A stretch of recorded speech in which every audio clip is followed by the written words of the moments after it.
Alex Van Pelt asked what he's looking for in a quarterback, and it was reported when he was hired, this was a few weeks ago, that he's going to have a good say in what the Patriots ended up doing in quarterback. I don't think final say, but he's somebody they're definitely going to listen to. So he was actually asked twice because, as you heard there from his first answer, it was very much talking about leadership. And again, I'll go back through part of that answer. Smart, tough, a leader. I mean, obviously there's accuracy in the pass game, mobility and decision-making. The physical attributes are obviously important, but if a guy's a great leader and come in and make good decisions and throw the ball accurately, those are all pluses. And then Van Pelt's asked a second time, and he kind of says the same thing, but he gets more into physical traits here, Ryan. Here's the second answer. Describe your idea. Smart, tough, and a leader. You put them in those categories. I mean, obviously there's accuracy in the pass game and mobility and decision making. There's a lot that goes into it. But at the end of the day, that role is such an important role for the rest, not just the offense, for the team as well. So a guy that's a true leader that can come in and really understands his teammates and gets the best out of those guys. The physical attributes are obviously important, but if a guy is a great leader and can come in and make good decisions and throw the ball accurately, those are all pluses. But the guys that I've been around that are the great players, often the best leaders and the most competitive guys as well. So here's the traits we have from Van Pelt, and I wrote something about this on 985thesportshub.com if you want to go check it out, and I kind of broke down each trait, and I just did it from the point of view of the draft. We'll get into free agent quarterbacks in a little bit. We'll do that in the next segment, but just in the view of the draft, because you figure they're going to draft somebody.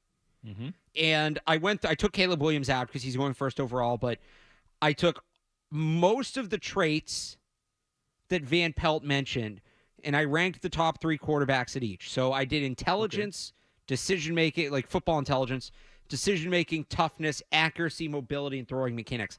I didn't do leadership because that's very subjective, and that's not something you can necessarily see on tape.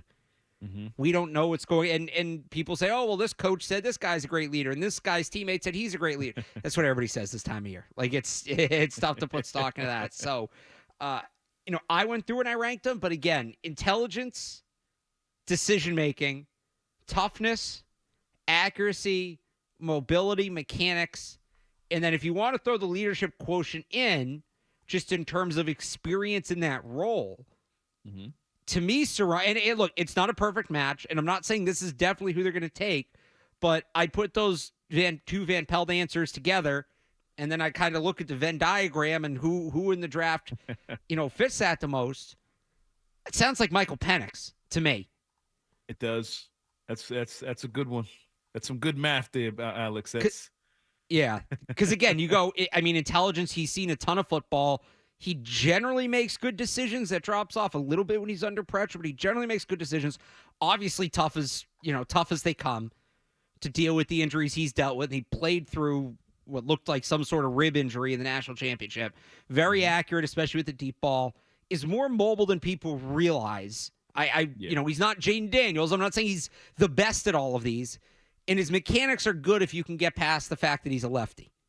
Mm-hmm.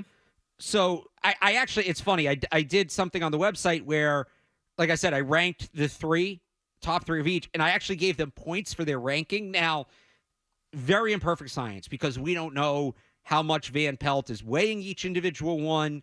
Mm-hmm. The gap between players is different for different traits, like the gap in mobility, right, from Jaden Daniels to Drake May is very different than the gap in, say, toughness from Michael Penix to Bo Nix. But I actually got Jaden Daniels as the best fit. Michael Penix was very close at second, and then Drake May and Bo Nix tied as a distant third. But I don't know. I heard all those traits. That, to me, sounded like Michael Penix. He was the first quarterback that came to mind for me. Yeah, he is Michael Penix. Look, so many people making so much of the game against Michigan. And the reality is Michigan did that to everybody. That's why they were national champs. They made everybody look bad. That's who they were. And they ran the ball so much the offense couldn't get back on the field.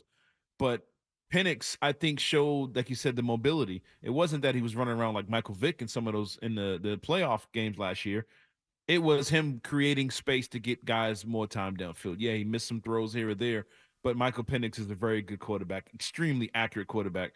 And I don't know if you saw it. Someone took clips of him against Michigan and Texas, and they flipped the screen so he looked like he was right-handed, and the mechanics didn't look bad at all. Like Right. once you got over the fact that he's lefty, like you said. But Penix was good. But I looked at Jaden Daniels as well. Jaden Daniels would be 72% of his passes, didn't turn the ball over hardly at all. I think Bo Nix still only had like 2 interceptions too, but Daniels only had a couple interceptions. Very mobile quarterback. And I thought of, as he was saying those things about the type of quarterbacks, I looked at, I don't know how much he played into getting Deshaun Watson, but I look at Deshaun Watson as that type of quarterback. When he's healthy, Deshaun Right. Watson is extremely mobile, extremely accurate with the football, and has a very powerful arm downfield. He was dangerous when he had DeAndre Hopkins. But I'm wondering, is he looking for that type of quarterback as well? And a guy that moves, but moves to look downfield as opposed to just taking off.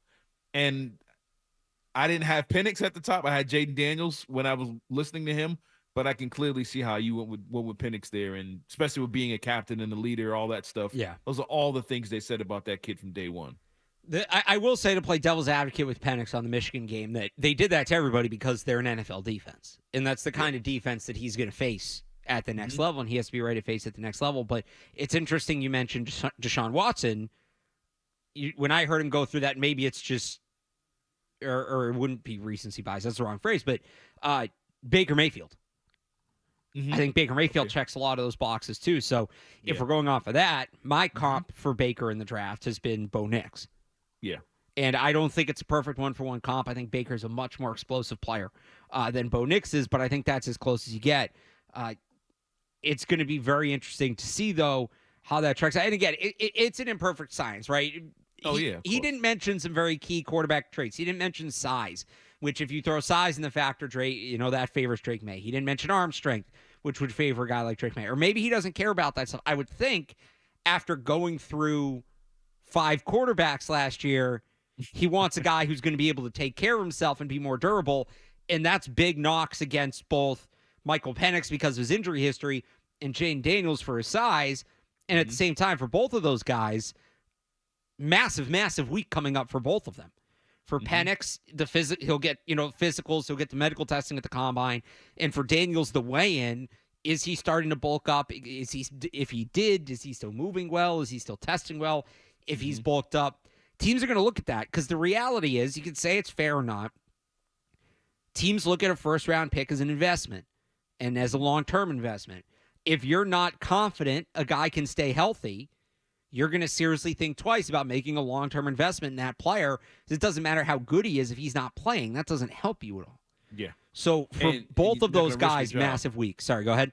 No, I'm saying you're not going to risk your job for somebody. He gets hurt, all of a sudden everybody's fired in New England. Right. So That's what just happened to Van Pelt.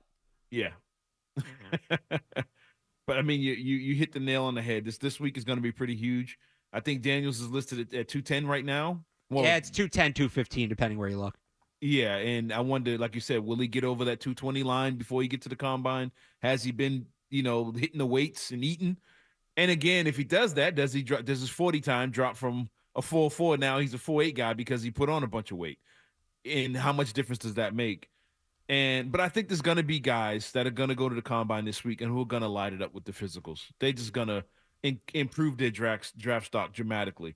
But I think it's a big week also for Drake May, because we haven't seen him really since Thanksgiving, around that time. We haven't seen Drake May in a long time. So I think this is a chance for him to, and not saying his draft stock fell or anything, but I think this is a chance for him to remind people who he is and show people that don't realize how athletic Drake May really is. The dude can get out and move. He can move. He's very much like Josh Allen when he gets out. He's very strong. He's going to try and make a play happen. And I think this is a chance for people to get to see him again. But this is a big week for both of those guys. I think Caleb Williams already said he's number one. But I think Penix, Bo Nix, Drake May, all those guys have a chance to really show people what they're really all about this week, for those who don't know. Yeah, I do wonder, and there's some speculation whether or not Drake May and Jaden Daniels will test because of where their stock is. But when you say Drake May's stock has fallen, I mean from 2 to 3 isn't a fall, as a lot of people would put it. But, with all the talk about Jaden Daniels going second overall, does Drake May come out with that mindset of, hey, I've got it, I'm going to remind everybody. And I think I wonder if there's a little bit of a game of chicken here where it doesn't help. There's a big risk if one tests and the other doesn't test between May and Daniels, but them both testing might be mutually beneficial. So, oh yeah, you know what I'm saying? And I'm not saying it. they'll sit down in a room and say, so are we going to test or not? But again, it's a little bit of a game of chicken where, you know, if one says they're testing, the other one probably does. But if the other one doesn't, now you're the only one that tests. And if you test poorly, that could really hurt you. It'll hurt you, right? So it's going to be interesting to see how that dynamic plays out. Yeah, I wonder will the out of sight, out of mind thing really help either one of them? Like, just don't do it. Just don't do anything to ruin your chances right now, and then just go out there. But I understand with Daniels, his measurements, his weight, and all that stuff is a big part of his story. So I think for that part, he has to show. Does he do all the drills? I don't know, but I think he has to go out there if he put on weight. Yeah, to go out there and show everybody, hey, look at me now. And look, if he checks in at 220 and still runs a 4.5. I think he's second gone. pick. I don't see how you second guess it at that point. Will he be there for the Patriots? Will they want to take a quarterback at 3?